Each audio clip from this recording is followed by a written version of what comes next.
welcome to Mondays with Mr. Happy, aka Mr. Happy Mondays, the weekly Q&A show where you ask me questions and I answer them. Not too much to talk about. We're still waiting on all of the news to come out about Shadowbringers from the live letter later this month. So I'm just playing Final Fantasy XI to kill time before that actually happens, especially because it's the 17th anniversary of the game, May 16th, and they've got a ton of like bonus EXP campaigns, like bonus event campaigns. Probably do a quick video about those since there will be a free returner login for 11 days starting on the 16th. So figure I might as well bring that up. I feel like I got something in my eye.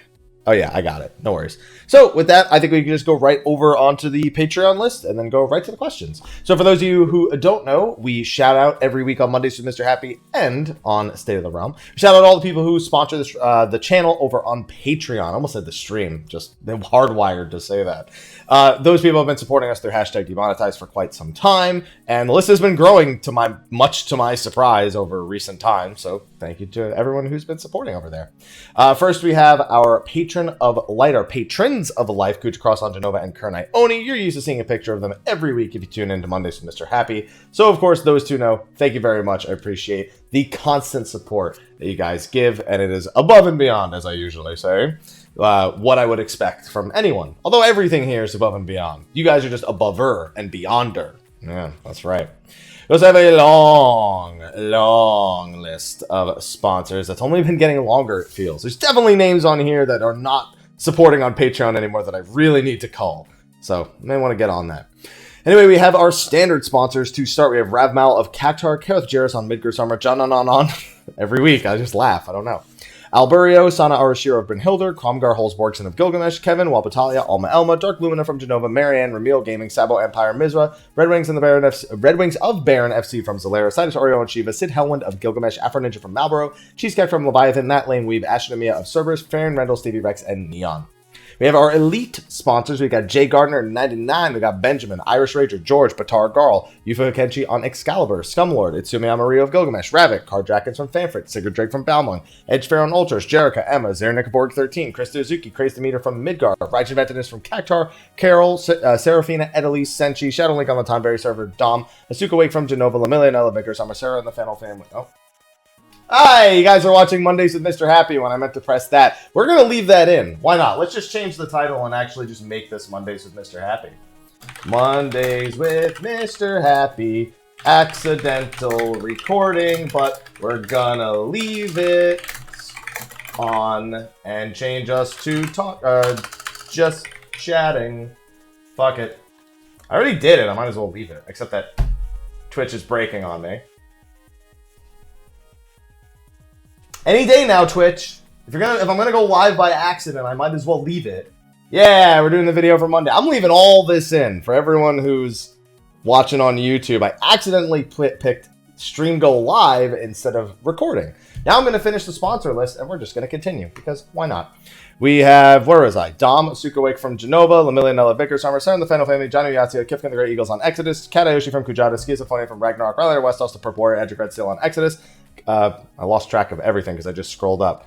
Sarah Krimenchimes from Jenova, Rynoet Chikara, Goichi Falfer of Siren Phoenix, Sound of Steel Goblin, and Siren from Zodiac. And finally, we have our premium sponsors. We have Endless88, Nathan, Noel, Sumbla, Nakadiyame, Shana Senpai of Behemoth, Zoshime Hasha of Fanfrit, Beatrice Kazuzu, Wobbutalia of Diablos, Shadow Ari of Brynhildr, Zeravire of Coral, Alchemy, Shinko, Casual Harris FC on Bigger Summer, Tatchak on Hyperion, Kane Azuki on Jenova, Ustarla of Coral, Sathal, Sarah Frost from Behemoth, Holy Tabasco, Craster on 5, Serenity FC on Ultros, Kat Kazuma, Ignis Fragrant from Excalibur, Valesha Favorite, Not Quarters from Excalibur, Corpus Moonscar, Private Mikey, Nana Kirasami, Rudy Rudiger, Kill Ackman, Wall Jr., Fantastic Jones. So, first of all, thank you to all of our patrons for sponsoring over there, and welcome Twitch chat against what I was originally intending, which will now become a very impromptu live stream. So, let's get on to the questions, shall we? Alright, first question. Hey, Mr. Happy. So, coming of a Gunblade class and adding different types of ammo, do you feel they will add the same changes to Machinist? I mean, we don't know anything about Gunblade. We don't know about different types of ammo. That's never been stated anywhere. All we know is that their system will not be the same as the Machinist system. So there's not really any information on any of this. So I'm not sure where you're exactly gleaming this from. I mean, I expect them to make changes to Machinist because I don't like it in 4.x. It performs fine, but I don't like it. So I guess yes? Question mark? All right, next question. Hey, Haps, how you doing? I'm doing all right. You doing all right? I'm doing alright. It's been a while since I asked a question. Plot twist, it's not 14 related. I'm cool with that. When you talked about doing the work, when it comes to becoming a Twitch streamer, what kind of work exactly are you talking about? Just streaming a lot or something else? There's a lot of self-reflection that goes into streaming and content creation where you learn a lot about yourself when you're kind of your own boss. You make your own schedule. You determine what all the content's going to be. You're your own HR department. You're your own employee, everything. You're responsible for every different department. So it generally depends on what you want out of streaming, and not even just on Twitch, but anywhere. If you just want to casually go live and hang out with a few friends, or maybe just see if there's anyone who wants to, share some gaming moments with you, great, just go live. That's it. That's the end of it. It's a hobby. You do it on the side. When you actually want to be professional with it, you need to start, last week we talked about, making sure that if you're going to commission an artist, to make sure to be professional, to pay for them. Don't try to do things like, for exposure. Don't do any of that. You have to learn how to properly conduct emails. You have to learn to pay attention to emails, make an email address for your business that's separate from your personal one altogether. You need to make sure you're responsible for all your taxes, your retirement, all that. You're in charge of all of that once you make yourself self-employed, regardless of what you're doing. And because it's a lot of people on Twitch or Mixer or YouTube or wherever, a lot of people are focused on video games, that kind of gets lost in the conversation. That ultimately it is a life move from doing something as literally complicated as playing video games into running a business on the back end and the front end. You need to analyze what your average demographic is, what works, what doesn't. You need to learn search engine optimization. You have to, if you don't do all this stuff and you just wing it, who knows, you could get lucky and you could just be so good at content that everything's great and people find you and you don't have to worry about it all that much, but you should still be learning those things to make it better. So those are the kind of things that I generally talk about, the not sexy things when it comes to doing content creation on a platform that people do talk about, but it's not like the center of the conversation. Those are the kind of things I'm usually referring to. All right, next question. Hey, Mr. Happy. Hello. Was wondering what your thoughts are on Monk and how the job will change for the next expansion. Well, we'll know a lot more about that in a couple of weeks. Monk's one of those jobs where it's a matter of if they want to go away from the whole Riddle of Fire rotation, or if they want to buckle down on kind of what they've been doing with Monk. Monk's just kind of gradually covered its weaknesses more and more with every expansion. For example, we don't have a ranged attack still. The closest thing we have is hurling our body at an enemy with shoulder tackle. So do we get a ranged attack next expansion? Is there really much of a desire, for one of our new abilities just to be a ranged attack so we can have something like the spear throw on Dragoon? Is that really worth a spot? Do we need to focus more on pumping out tornado kicks, more means of getting Grease Lightning to 3 so that people can not only recover from mistakes or from deaths, but also utilize tornado kick more frequently, and then that becomes a whole different story. How do you really make it simple? Do we just get rid of One Elm Punch on top of that? Do we change Purification to do something completely different? I hope so. There's all sorts of little things they can do on Monk, but I'm still of the opinion that even with the mixed results in regards to Riddle of Fire and Tornado Kick this expansion, that Monk has managed to maintain its identity the best among a lot of the other jobs. It's in the top of jobs that's managed to always be familiar, but still in some degree constantly evolving without needing to re-identify itself. I'd say the Tornado Kick popularity was the closest it came to re-identifying itself, and it's still really just added depth to the job that really wasn't there before. We used to just say it's completely worthless. So I don't know. Get rid of One Elm Punch, maybe change Tackle Mastery because that didn't work out so well opinion wise. Maybe adjust it so it's not really the double wind tackle thing anymore. Maybe we just change it to be a different way. I don't know. But that's it. Or do you reverse Riddle of Fire, change the amount of delay you lose in exchange for lower damage because people aren't a fan of how slow it makes them? That's tough.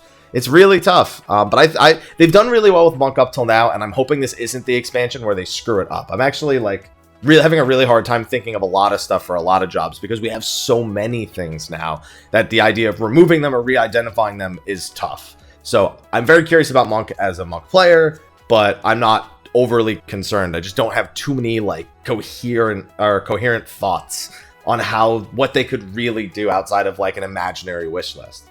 All right, next one. Hey, Haps, how you doing? I'm doing all right. You doing all right? I'm doing all right. First time askers have a bonus of free level 80 gear for all classes jobs at the start of Shadowbringers. Got an itch. I got an itch right here. Look, you see it. I'm avoiding nose contact. It actually itches like right on my nose, but I don't want to do that in the middle of the recording.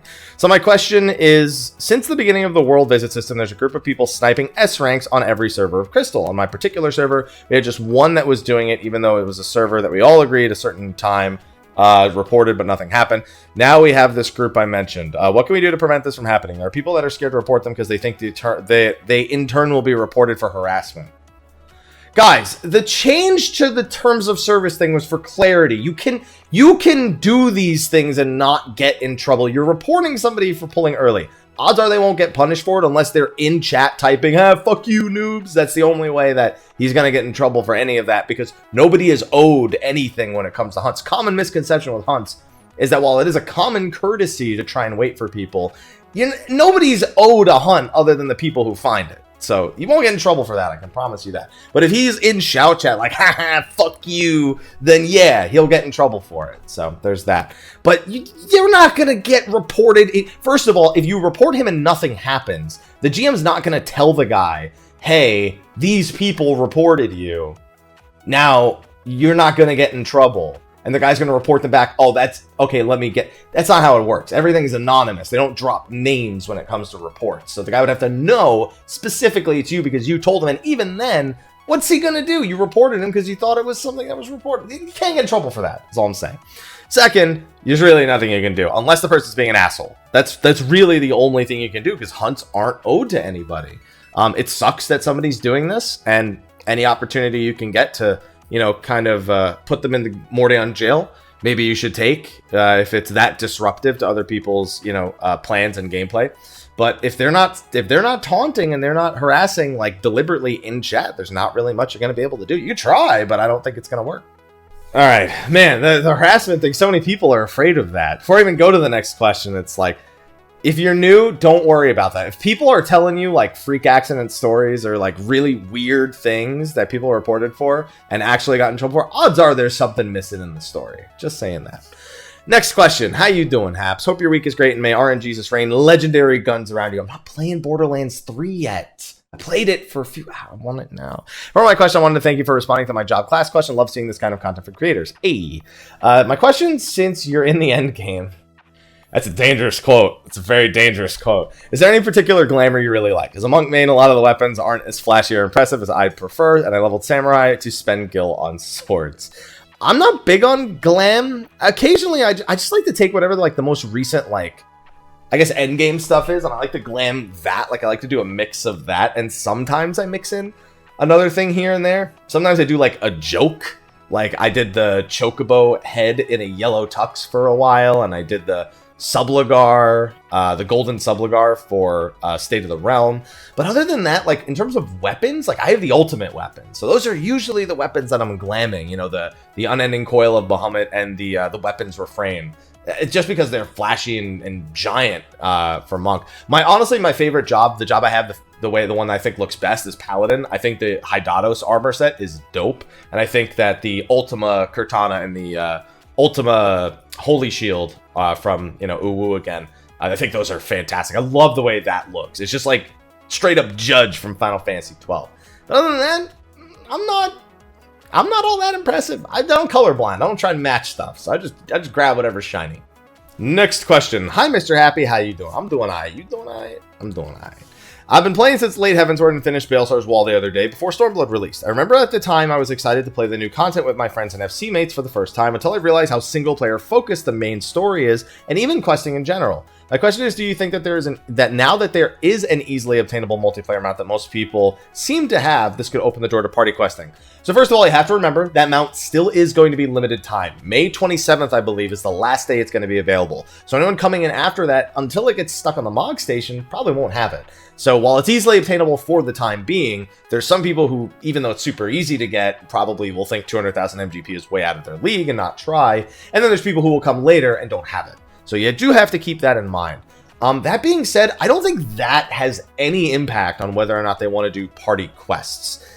Generally with the story and with just anything that follows a plotline, the only thing you're generally grouping up for is the actual instances, the dungeons, the raids, the trials, those kind of things. And I don't see that changing at all. The closest thing you get to that changing is maybe Eureka, where sometimes it's nice to have a friend along to res or to, you know, I could think specifically in Pagos, the very final quest, with the True Sight Hippogriffs. I remember a lot of people wanted to group up for that just to be safe in case anyone, you know, aggroed and died along the way because it was super, super dangerous. But other than that, no, I don't think they're ever going to have this like emphasis on specifically party questing. You just kind of go at your own pace and then meet where the roads actually converge. Maybe help each other kill the overworld monsters for specific quests. You can already do that if you really want to. But other than that, no, I don't think they're going to move in that direction. They want people to be able to log in and on their own time in particular, move through things at a regular pace. All right, on to the next one. How you doing, Mr. Happy? First time asking, so I have a first time bonus of unlimited Final Fantasy 14 coasters. Someone after my own heart. With all the remakes the gaming industry is doing nowadays, and Square Enix remaking 7, do you think they will ever remake Xenogears or have a real sequel? Thank you all. Thanks for all you do. Enjoy watching videos. Thank you. Xenogears is something a lot of people have talked about, and it's also one of the least likely things you're going to see. Now, I'm not saying it couldn't happen. Obviously, that's dumb. I know every time I've said I'm sure something won't happen, it's happened, and I look dumb.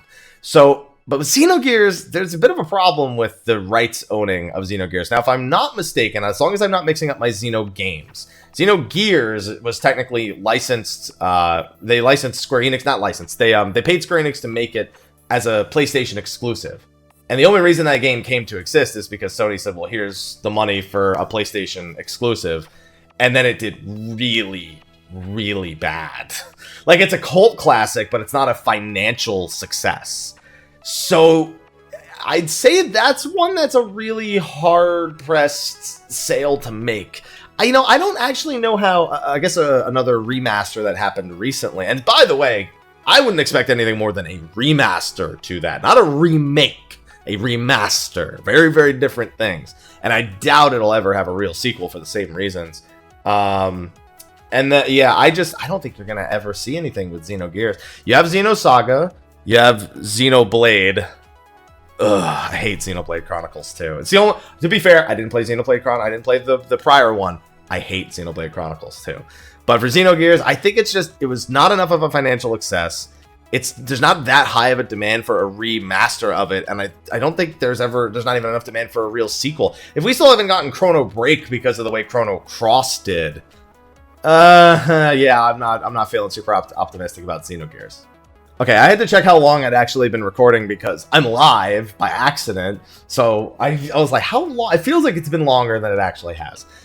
Next question. Hello, Mr. Happy. First time asker, so you have a bonus of temporary immunity to the people debuff.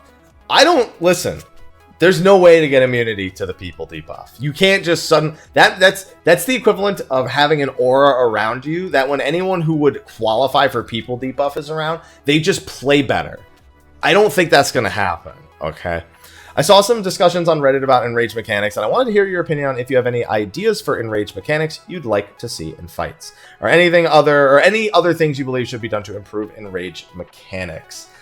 I mean, an Enrage is an Enrage. The idea is that it stops you from, dragging a fight on too long. I think that they've started to introduce a mix of soft enrages with hard enrages where, the boss gradually gets stronger at the very end with spamming AoEs. So, your healers have to stay really focused on mitigation and you can get very few offensive GCDs in. And I like that. I like the idea of, forcing healers to be on their toes, at least for the final part. It's something they could actually exercise in the rest of the fights. It's something a lot of people talk about where healers, the only reason why DPSing on healers is so popular is because there is so much time to do it once you understand the fight. For Enrage Mechanics, though, there's some ideas that I very much expected them to do in the past that they haven't. Going all the way back to turn 13, I was almost 100% sure that the puddles left behind by the Earthshakers in the final phase were going to be permanent. I was like, oh, they're just going to gradually make it so there's less and less space to drop these Earthshakers, and the strategies for dropping them is going to become really, really tight, and if you get too many of them, then you don't have any place to go to drop them, and it's a big, big problem.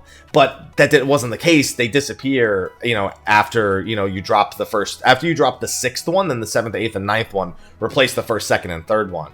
So that was one. I feel like the arena gradually closing in. The only time they've ever done that one really well was turn 10. I really, really liked that in Rage, and I wish they'd do more of it, where you just have less and less of the arena to work with. Now, you can't overuse it, but they've been overusing this whole, I'm going to spam AoEs and then do a super AoE that insta-kills you anyway thing at the end of fights. So that's one thing I think they could do. I think that there's other things you could do. You could have bosses that like gradually heal if you don't do certain things, and then that screws you up. There are some bosses that heal off of your mistakes. I feel like they could do that a little bit more, puts a little bit more emphasis on proper execution of things.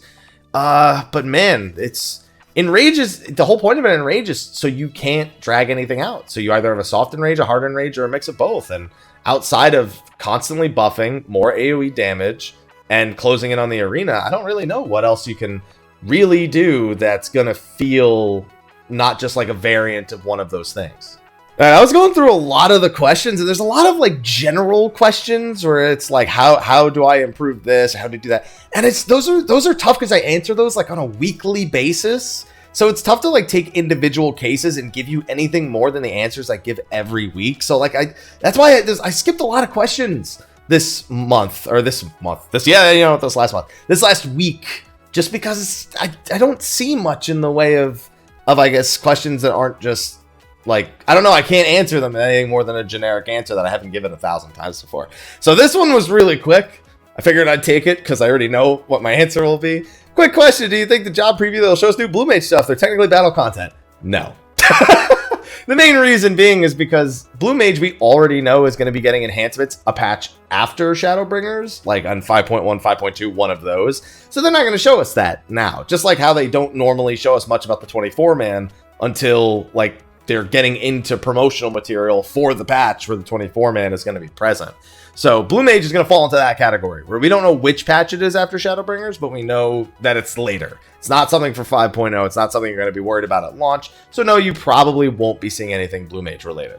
I went to answer this question. I went to start reading it, and there's, what's up, Aloha?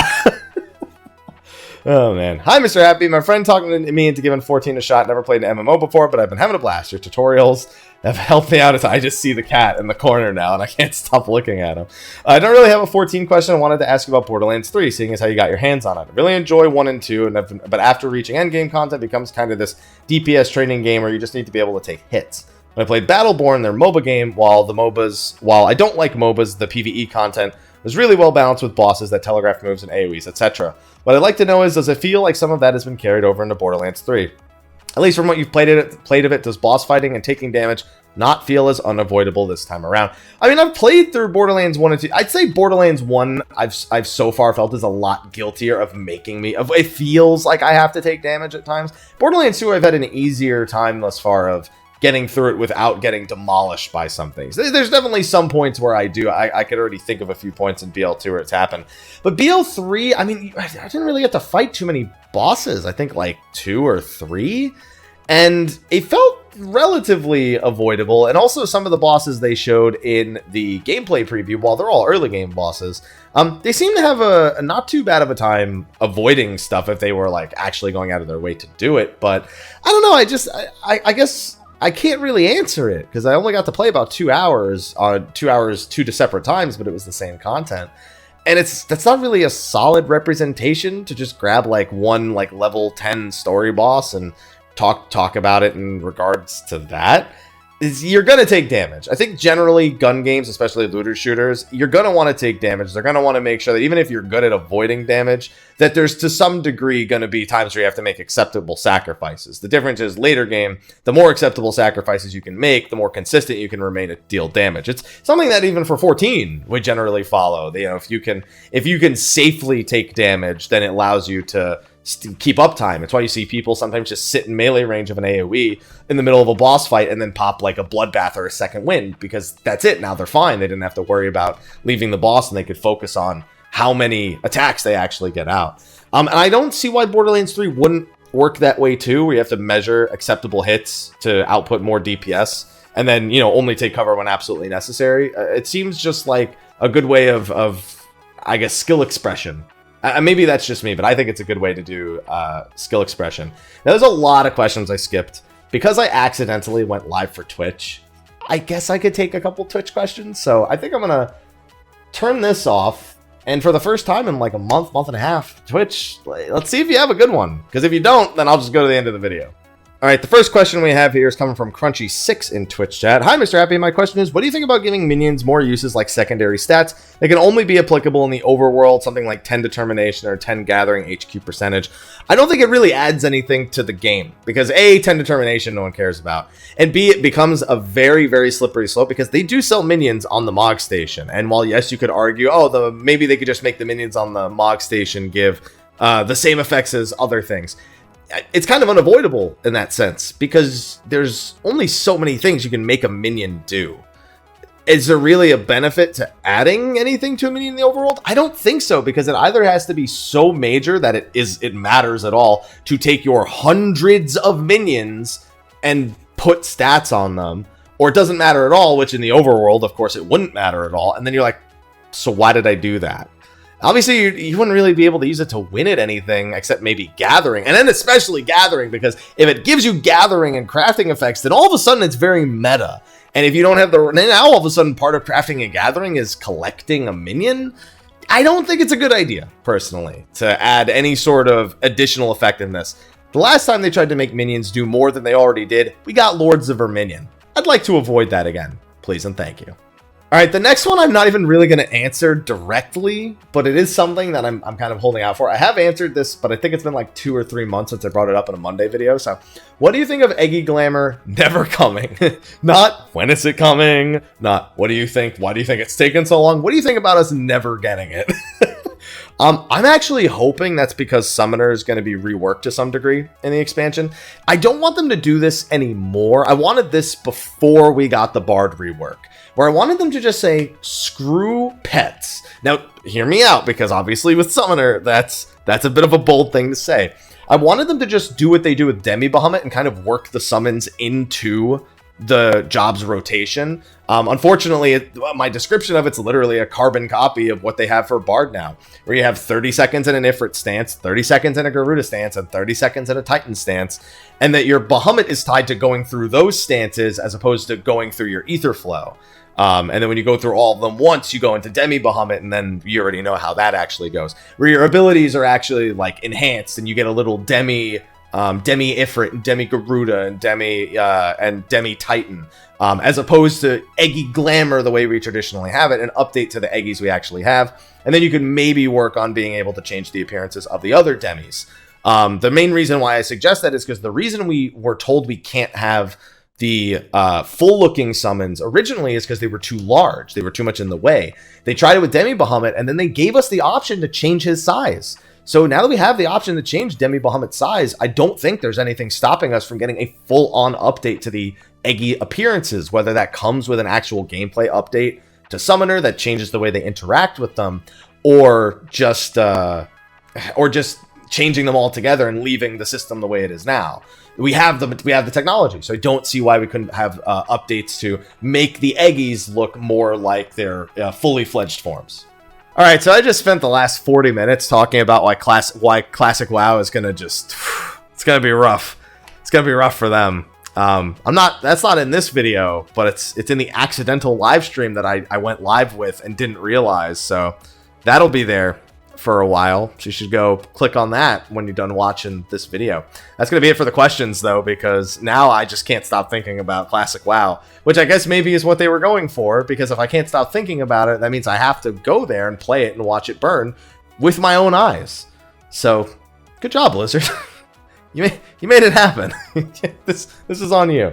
Anyway, that's going to be a wrap for this episode of Mondays with Mr. Happy. If you have questions for Mondays with Mr. Happy, go to the YouTube comment section under this video, click it, ask a question there. If it's not a question that I've either answered a million times or I don't have half a dozen videos on, then I'll usually grab and answer it here on the YouTube video. Thank you everyone in Twitch chat. I'm still going to hang out for a couple more minutes here. I'm accidentally live. Might as well stay accidentally live another 2 or 3 minutes after I'm done recording this. So YouTube, thank you for watching. I will see you all next week. And until then, take care.